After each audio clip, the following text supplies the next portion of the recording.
dengar daripada nasihat yang diberikan oleh Nabi Ibrahim alaihissalam kepada bapaknya. Bapaknya ini tadi enggak senang. Bapaknya ini tadi enggak terima. Sebagaimana halnya kita. Kalau seumpamanya ada seorang anak muda yang mana kalau ditengok dari segi umur dia lebih muda daripada kita. Dia lebih muda daripada kita. Umurnya lebih kecil daripada kita. Nah, ketika anak muda ini tadi datang dan menasihati kita, maka dikarenakan umur dia itu tadi lebih muda daripada kita, kita pun tidak segan-segan untuk menolak daripada nasihat anak tersebut. Kita pun tidak segan-segan untuk tidak menerima nasihat daripada anak tersebut. Dan ini adalah kebiasaan sebahagian di antara yang terjadi di zaman sekarang ini. Kita tidak senang. Padahal yang disampaikan oleh anak muda itu tadi adalah benar adanya. 100% perkara yang hak. Tetapi karena di sisi yang lain tidak sesuai dengan kita, maka kita pun tidak segan-segan untuk menolak nasihat tersebut. Beginilah yang terjadi dengan Azar, bapaknya Nabi Ibrahim. Nasihati, ingati oleh anaknya setiap hari bahwa ini ada perbuatan yang salah, perbuatan yang tidak baik, tidak benar. Maka ayahnya pun marah dan ayahnya pun memutuskan ingin menghukum Nabi Ibrahim atas apa-apa yang telah dia ucapkan, karena dia telah mengatakan sesuatu yang berlainan dengan keyakinan bapaknya. Sehingga akhirnya apa? Nabi Ibrahim alaihissalam diusir dari rumah. Beliau diusir oleh bapaknya dari rumah. Nah, satu hal yang perlu diingat. Seorang anak kecil apabila dia sudah diusir oleh orang tuanya dari rumah, pengusiran yang sungguh-sungguh, bukan main-main, bukan ngeprank, bukan ngeprank ada kamera, bukan seperti itu, tapi sungguh-sungguh memang diusir sama orang tuanya. Nah, perbuatan yang dilakukan oleh orang tua umur kecil lagi, masih muda lagi, maka ini akan memberikan efek dampak yang tidak baik kepada si anak. Kalau si anak mau ngomong, dia ngomong sama siapa? Kalau dia mau pindah kemana? Kalau dia mau tinggal sama siapa? Jadi perbuatan yang dilakukan oleh seorang orang tua kepada anak kecil, mengusir mereka dari rumahnya sendiri, ini adalah perbuatan yang sungguh tidak layak dilakukan. Dan inilah yang dilakukan oleh bapaknya Nabi Ibrahim. Beliau diusir oleh bapaknya dari rumahnya.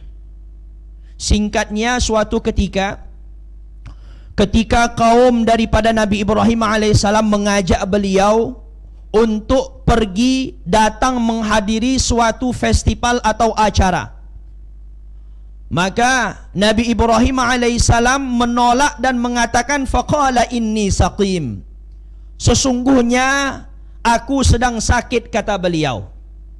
Padahal pada waktu itu Nabi Ibrahim alaihissalam tidak sakit demam, enggak lagi kena asam urat, bukan, tidak, sehingga enggak bisa datang hadir, enggak bisa jalan dengan sempurna, tidak.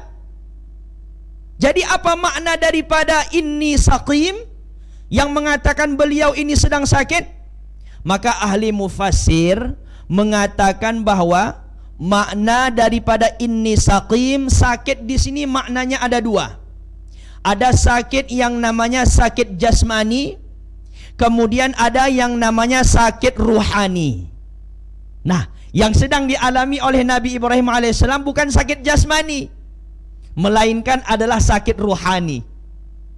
Beliau gelisah, enggak tenang hatinya, melihat keadaan kaumnya ini tadi tidak mau menyembah Allah Subhanahu wa taala yang Maha Esa. Hatinya ini tadi tidak tenang, gelisah. Sehingga ketika diajak untuk menghadiri suatu acara, maka beliau menolak. Ketika kaum-kaumnya ini tadi keluar pergi untuk menghadiri acara tersebut, maka beliau alaihi salam pun mengambil kapak, kemudian beliau datang ke tempat di mana mereka melakukan sembahyang, dan Nabi Ibrahim alaihissalam pun menghancurkan apa-apa yang disembah oleh kaumnya. Supaya apa? Supaya la'allahum ilaihi yarji'un. Supaya kalau seumpamanya nanti mereka kembali, mereka akan bertanya kepada beliau, siapa yang melakukan semua ini? Nah, ketika beliau hancurkan semuanya itu tadi, berhala-berhala itu tadi, beliau tinggalkan yang paling besar. Faja'alahum judzadan illa kabiran lahum. Yang paling besar di antara mereka itu yang tidak beliau hancurkan. Malah itu tadi alat yang beliau gunakan digantungnya di leher yang paling besar. Ketika kaumnya itu tadi kembali daripada acara tersebut, mereka melihat berhala-berhalanya itu tadi telah dihancurkan. Mereka pun mulai marah, enggak senang melihat kejadian tersebut.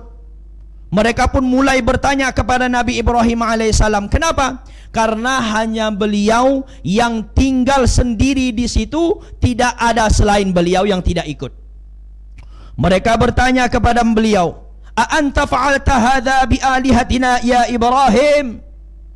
Apakah kamu yang melakukan semua ini terhadap berhala kami, wahai Ibrahim? Maka Nabi Ibrahim alaihissalam mengatakan, qala bal fa'alahu kabiruhum hadza fas'aluhum in kanu yantiqun. Kata beliau, bukan, melainkan yang melakukan ini adalah yang paling besar di antara mereka. Itu yang ada kapaknya itu, yang ada di lehernya tergantung, dia yang buat. Cak tanya sama dia. Kalau dia itu bisa ngomong, kata Nabi Ibrahim alaihissalam. Mendengar pernyataan ini, kaumnya ini tadi pun merasa malu. Merasa malu dengan pernyataan Nabi Ibrahim. Kenapa? Karena mereka pun paham, mereka pun tahu bahwa dia tidak bisa ngomong dan tidak bisa mendengar. Tetapi semuanya itu tidak memberikan efek apa-apa kepada mereka. Selang beberapa saat mereka mulai bertambah marah. Bertambah marah, tidak senang dengan apa yang dilakukan oleh Nabi Ibrahim alaihissalam. Mereka pun mulai ingin menghukum Nabi Ibrahim atas perbuatannya. Maka mereka buatlah kobaran api yang sungguh sangat besar. Kobaran api yang sungguh sangat panas. Mereka nyalakan api yang besar. Ketika api itu tadi sudah siap, ketika mereka hendak menyampakkan Nabi Ibrahim alaihissalam ke dalam api, maka malaikat-malaikat datang menghampiri Nabi Ibrahim alaihissalam. Kemudian mereka menawarkan pertolongan untuk beliau. Mereka mengatakan, wahai Ibrahim, kami datang untuk menolongmu. Maka Nabi Ibrahim alaihissalam mengatakan, apakah kalian datang ke sini atas dasar perintah Allah atau dengan kehendak kalian sendiri? Maka malaikat-malaikat itu tadi menjawab, kami datang ke sini atas kehendak kami sendiri. Maka kata Nabi Ibrahim alaihissalam, kalau begitu aku tidak membutuhkan sedikit pun pertolongan daripada kalian, karena aku tahu Allah subhanahu wa ta'ala akan menolongku, dan Allah adalah sebaik-baik penolong bagi hambanya. Subhanallah. Dalam keadaan yang sudah terdesak sekali, yang sungguh sangat kita ini membutuhkan bantuan, ketika makhluk datang kepada kita menawarkan pertolongan kepada kita, kalau ini terjadi kepada diri kita sendiri, biasanya apa? Kita pun tidak akan segan-segan menerima bantuan daripada makhluk tersebut. Dikarenakan apa? Lemahnya iman dari dalam hati. Ketika masalah datang, kita bukan lapor dulu sama Allah. Biasanya kita lapor langsung kepada makhluk. Kita minta tolong sama makhluk. Padahal makhluk itu pun membutuhkan pertolongan dari Sang Khalik, Sang Pencipta. Dia pun adalah makhluk, yang memberikan bantuan kepada kita adalah makhluk, dan dia pun dibantu oleh Allah Subhanahu wa taala. Jadi kalau mau supaya bagaimana keyakinan kita ini benar, setiap kali datang masalah, pertama kali lapor sama Allah. Serahkan semuanya sama Allah. Insya Allah, Allah Subhanahu wa taala akan mudahkan urusan-urusan kita.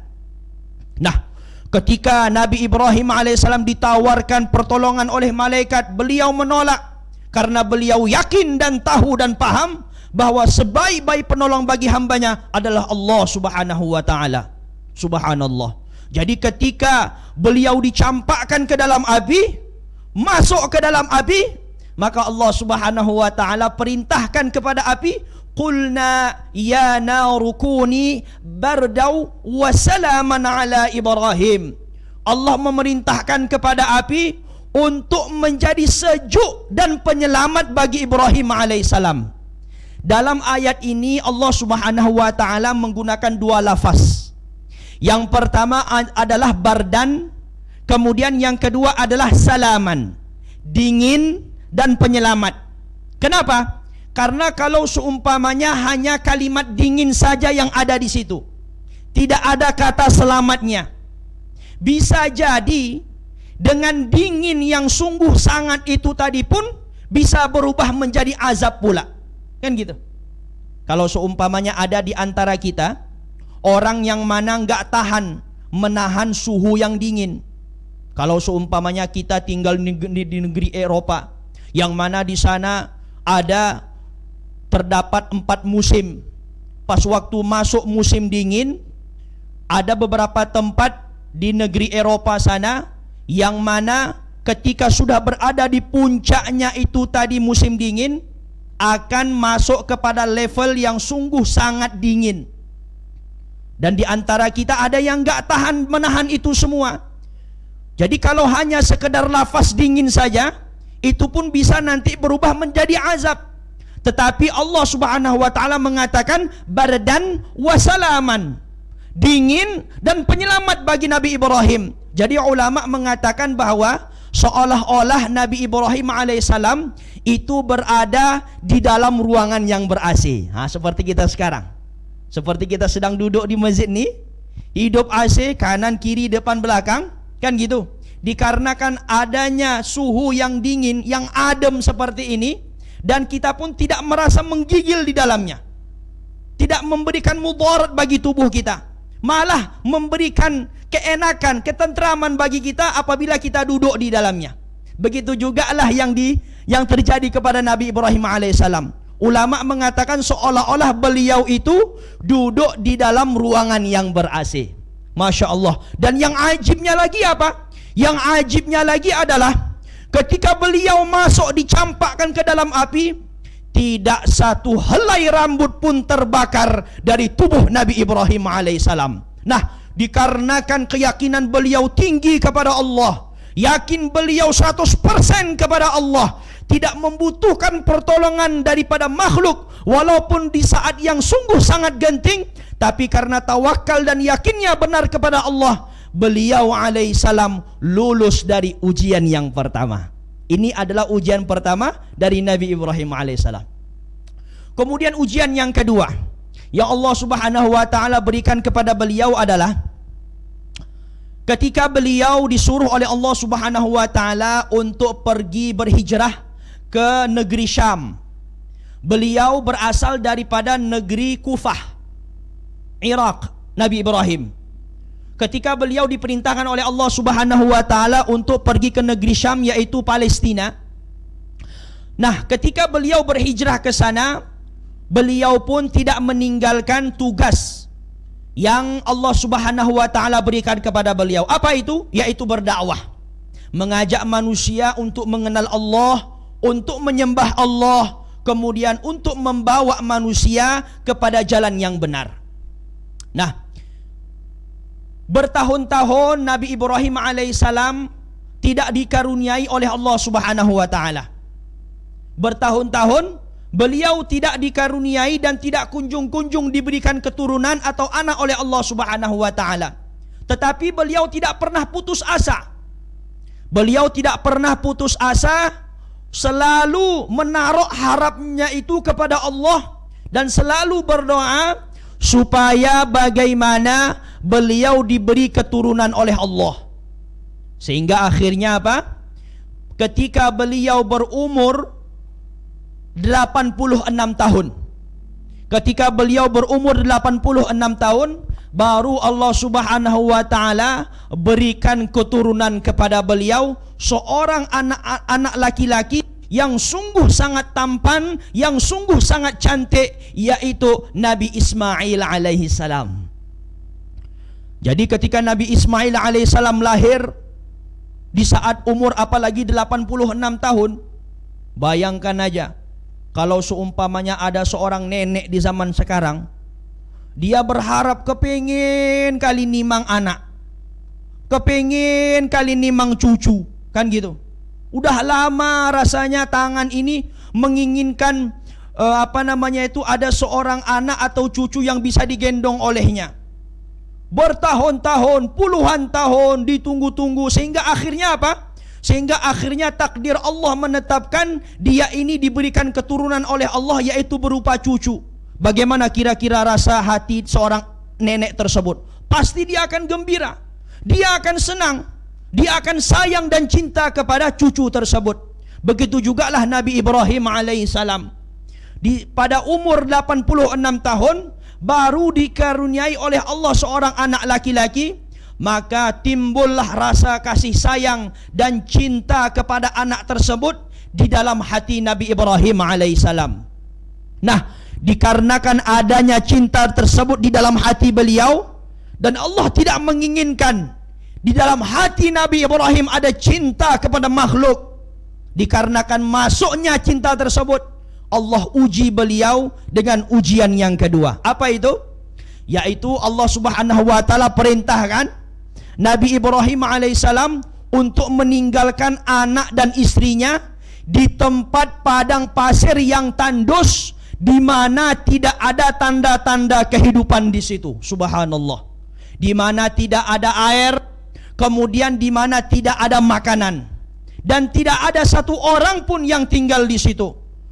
Tetapi dikarenakan ini adalah perintah Allah, ini adalah perintah Allah yang harus dijalankan Nabi Ibrahim alaihissalam, maka beliau pun meninggalkan anak dan istrinya di tempat tersebut. Melihat Nabi Ibrahim alaihissalam pergi meninggalkan anak dan istrinya, maka istrinya pun mulai bertanya, "Wahai Ibrahim, apakah kamu akan kemana kamu hendak pergi?" Maka Nabi Ibrahim alaihissalam hanya terdiam saja, tidak menjawab apa-apa. Kemudian diubah pertanyaan itu tadi oleh istrinya, "Wahai Ibrahim, apakah kamu akan meninggalkan kami di tempat yang seperti ini? Di tempat di mana tidak ada makanan, minuman, tanda-tanda kehidupan, dan bahkan tidak ada satu orang pun tinggal di sini?" Maka Nabi Ibrahim alaihissalam pun hanya terdiam saja, tidak menjawab apa-apa. Sehingga pada akhirnya, pada pertanyaan yang ketiga ditanya oleh istrinya, "Wahai Ibrahim, apakah kamu meninggalkan kami dikarenakan perintah Allah, atas perintah Allah?" Maka Nabi Ibrahim alaihissalam menjawab, "Benar, aku meninggalkan kalian atas dasar perintah Allah." Maka istrinya pun menjawab, "Kalau memang begitu, maka kerjakanlah atas apa perintah yang telah diberikan kepada kamu, karena kami pun yakin bahwa Allah Subhanahu wa taala tidak akan menyia-nyiakan kami dalam keadaan seperti ini." Subhanallah. Betapa tingginya, kuatnya iman seorang istri. Kita berharap semoga Allah Subhanahu wa taala memberikan iman yang kuat kepada istri-istri dan anak kita, kepada istri dan anak-anak kita, kepada istri dan anak-anak kita, sebagaimana keluarga Nabi Ibrahim alaihissalam. Subhanallah. Amin ya rabbal alamin. Sungguh sangat kuat. ditinggalkan dalam keadaan yang mana tidak ada tanda kehidupan di situ. Tidak ada satu orang pun yang tinggal di situ. Tetapi dikarenakan ini adalah perintah Allah, harus dilakukan. Istrinya pun mengizinkan Nabi Ibrahim alaihissalam. Bayangkan aja, kalau di zaman sekarang bini kita kasih janji dari tadi siang, Dek, nanti malam kita dinner sama ya. Kita dinner bareng ya, makan malam bareng kita ya. Di mana bang? Di Hanamasa, Dek. Oke, insya Allah, kata si adik. Nah, pas kebetulan si abang ada pula pengajian nanti malam. Oh mak, si istri dah pening. Setiap menit sekali lewat nengok jam, semenit sekali nengok jam. SMS si abang, bang udah di mana bang? Masih di pengajian dek. Jangan lama-lama ya bang. Iya dek. Dah. Ditelepon balik, selang 5 menit ditelepon lagi, abang ada di mana? Oh sibuk kali. Gelisahnya minta ampun. Saya nggak kebayang kayak mana kalau seumpamanya itu tadi janji di cancel. Oh mak, si suami pasti iktikaf di masjid. Iktikaf dia langsung di masjid. Kenapa? Karena di cancelnya itu tadi janji. Subhanallah. Baru dinner tak jadi. Padahal di rumah banyak kali telur bersusun-susun di situ, berpapan-papan. Kalau misalnya mau nasi goreng bisa dibuat. Kalau misalnya mau keluar sedikit, pas pula di depan rumah ada kedai orang jual nasi goreng atau mie Aceh, bisanya dibeli. Tapi pas waktu sudah terjadi hal seperti itu, si suami pun bingung, tak tahu lagi mau buat apa. Nah, lain halnya dengan Siti Hajar. Ditinggalkan oleh Nabi Ibrahim alaihissalam, dia malah mengatakan, kerjakanlah apa yang telah diperintahkan olehmu. Allah tidak akan menyia-nyiakan kami dalam keadaan seperti ini. Sehingga akhirnya apa?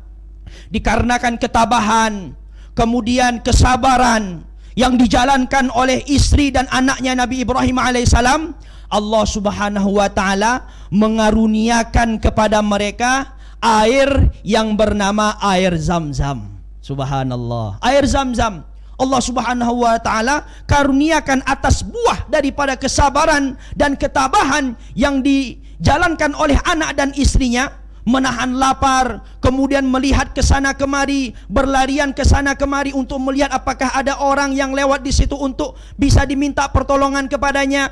Tapi dikarenakan kesabaran dan ketabahan itu tadi berbuah menjadi hasil yang memberikan faedah dan efek sampai kepada kita saat ini. Apa itu? Yaitu berupa air Zam-Zam. Apa makna daripada air Zam-Zam? Air Zam-Zam itu pas waktu pertama kali dia muncul ke atas permukaan bumi, maka dia itu tadi mengalir. Air Zam-Zam itu tadi ketika dia muncul, maka dia mengalir. Nah, ketika dia mengalir, maka diberhentikanlah aliran daripada air itu tadi oleh Siti Hajar. Ketika diberhentikan, Siti Hajar mengatakan Zam-Zam. Zam-Zam artinya apa? Berhenti-berhenti. Zam-Zam artinya apa? Berhenti-berhenti. Supaya bagaimana aliran daripada air itu tadi tidak mengalir ke sana kemari.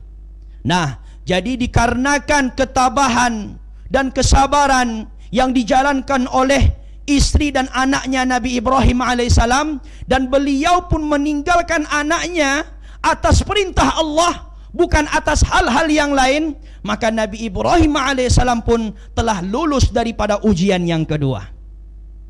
Kemudian ujian yang terakhir adalah ketika Nabi Ismail alaihissalam tumbuh menjadi seorang anak laki-laki yang tampan dan cantik.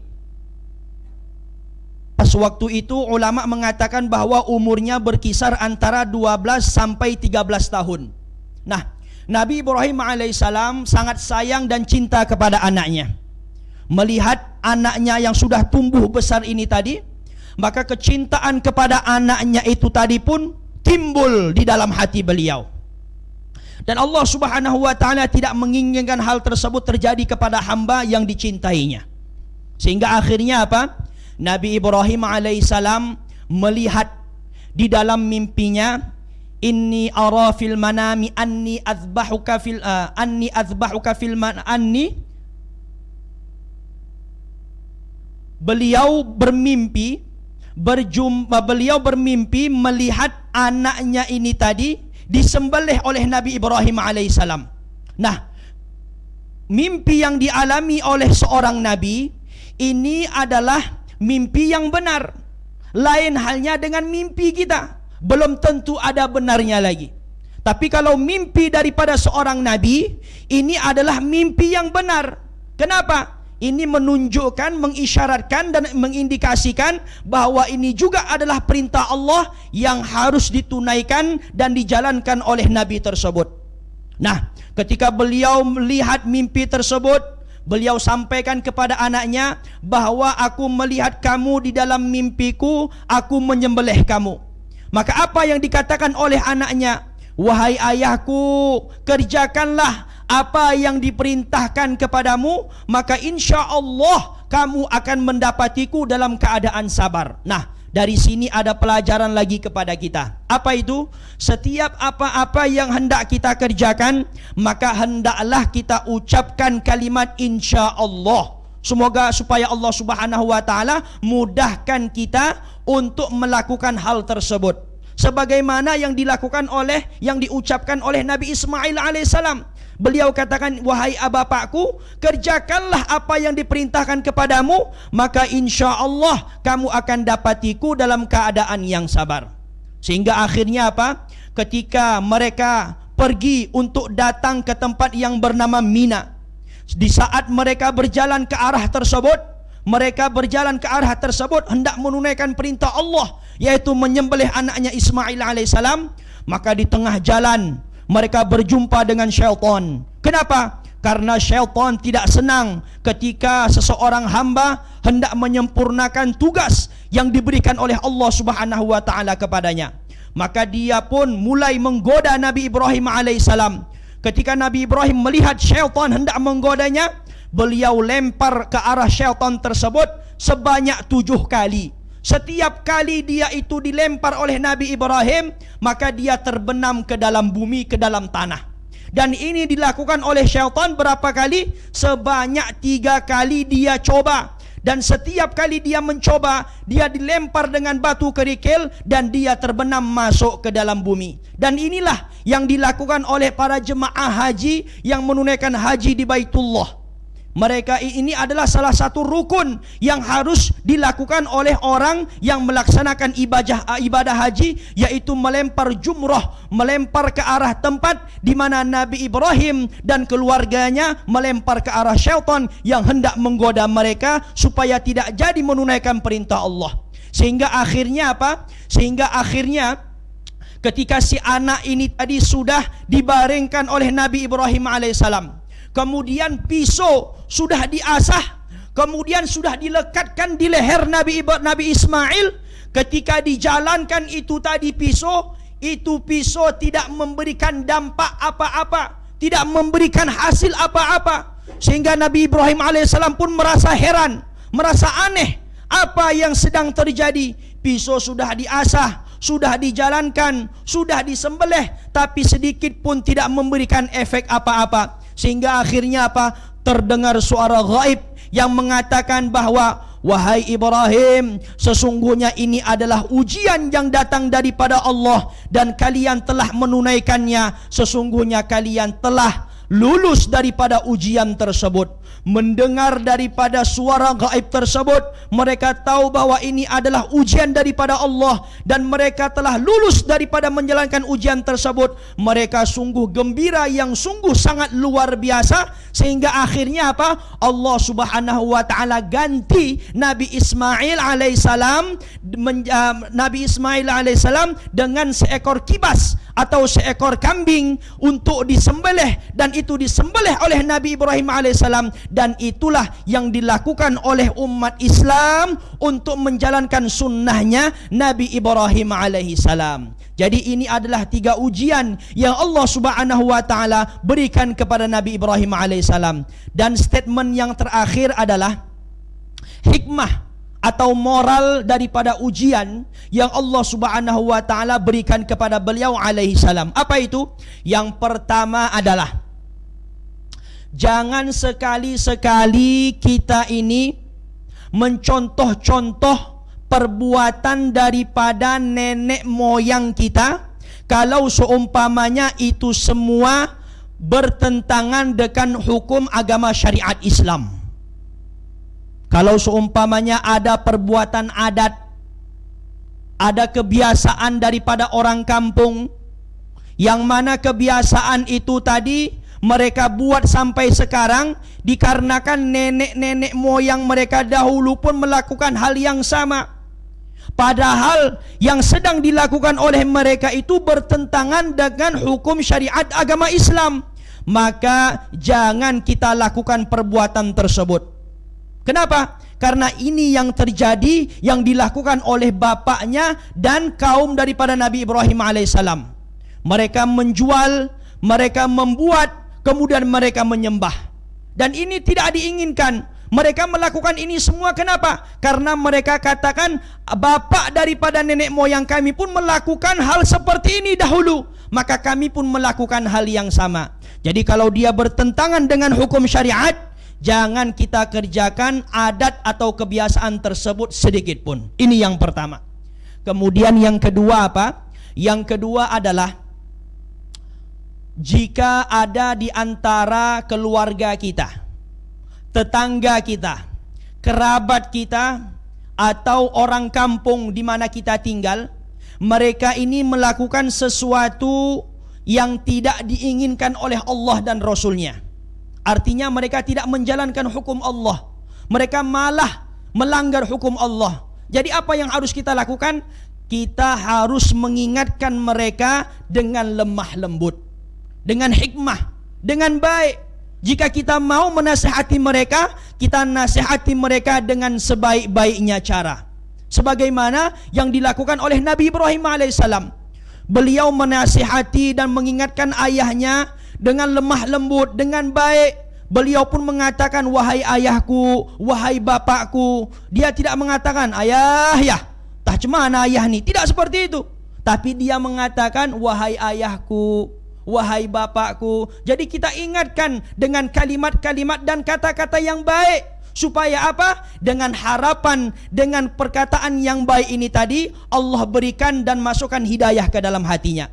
Kemudian yang terakhir adalah segala sesuatu itu berada di dalam kontrolnya Allah, di dalam genggamannya Allah. Segala sesuatu akan memberikan manfaat dan mudarat hanya dengan izin Allah. Kalau tidak diizinkan oleh Allah, maka dia tidak akan terjadi. Walaupun secara zahirnya yang seperti yang kita ketahui ada mudarat di situ. Sebagai contoh, di dalam api ada sifat yang namanya membakar. Segala sesuatu apabila kita masukkan ke dalam api pasti akan terbakar hangus. Begitu juga di dalam pisau, pisau itu ada sifat yang namanya memotong. Segala sesuatu apabila kita potong pakai pisau, maka dia pun akan terpotong-potong. Tetapi kalau Allah Subhanahu wa taala katakan tidak, kamu tidak akan bisa membakar, kamu tidak akan bisa memotong, maka itu semua tidak akan terjadi. Kenapa? Karena Allah yang mengontrol itu semua. Jadi segala sesuatu apapun tidak akan dapat terjadi kecuali dengan izin Allah Subhanahu wa taala. Disebutkan di dalam sebuah mafhum hadis qudsi yang berbunyi bahwa jika seluruh umat manusia berkumpul di suatu tempat, kemudian mereka menginginkan supaya bagaimana manfaat terjadi atau diberikan kepada satu orang, tetapi apabila Allah Subhanahu wa taala mengatakan manfaat itu tidak akan masuk, tidak akan diberikan kepada orang tersebut, maka sedikit pun tidak akan terjadi. Begitu juga sebaliknya, semuanya menginginkan supaya bagaimana satu orang ini tadi menjadi buruk, dia ini mendapatkan mudarat, tetapi kalau Allah Subhanahu wa taala katakan tidak,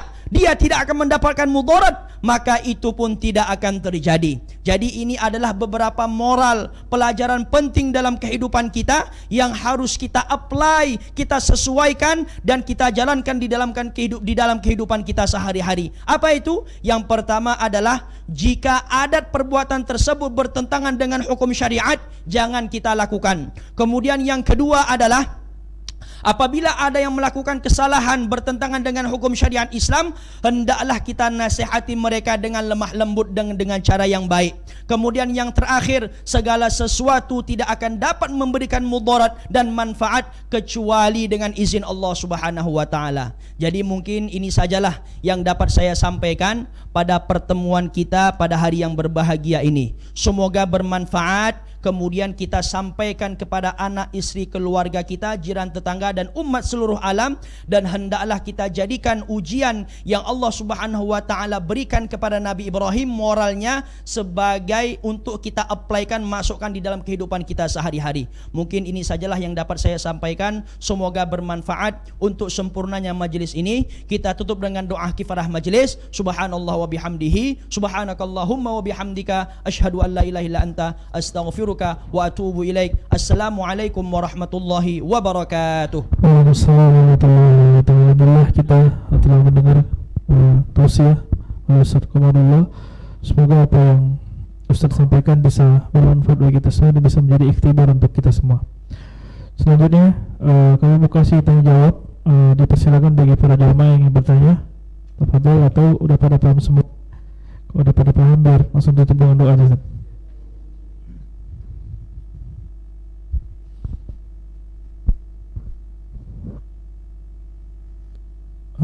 Sepertinya udah pada paham, Ustaz. Doa aja, Ustaz.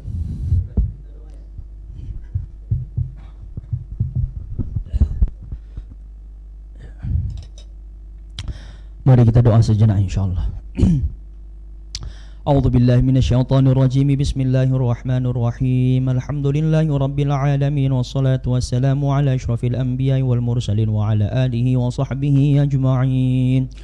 Allahumma salli wa sallim wa barik ala sayyidina Muhammadin salatan tunjina biha min jami'il ahwali wal afat وتقضي لنا بها جميع الحاجات وتطهرنا بها من جميع السيئات وترفعنا بها عندك أعلى الدرجات وتبلغنا بها أقصى الغايات من جميع الخيرات في الحياة وبعد الممات إنك سميع قريب مجيب الدعوة يا قاضي الحاجات اللهم أحينا بالإيمان وأمتنا بالإيمان واحشرنا بالإيمان وأدخلنا الجنة مع الإيمان اللهم اختم لنا بحسن الخاتمة ولا تختم علينا يا الله بسوء الخاتمة ربنا تقبل منا إنك أنت السميع العليم وتب علينا إنك أنت التواب الرحيم ربنا آتنا في الدنيا حسنة وفي الآخرة حسنة وقنا عذاب النار وصلى الله على سيدنا محمد وعلى آله وصحبه وبارك وسلم سبحان ربك رب العزة عما يصفون وسلام على المرسلين والحمد لله رب العالمين. Taqabbalallahu minkum.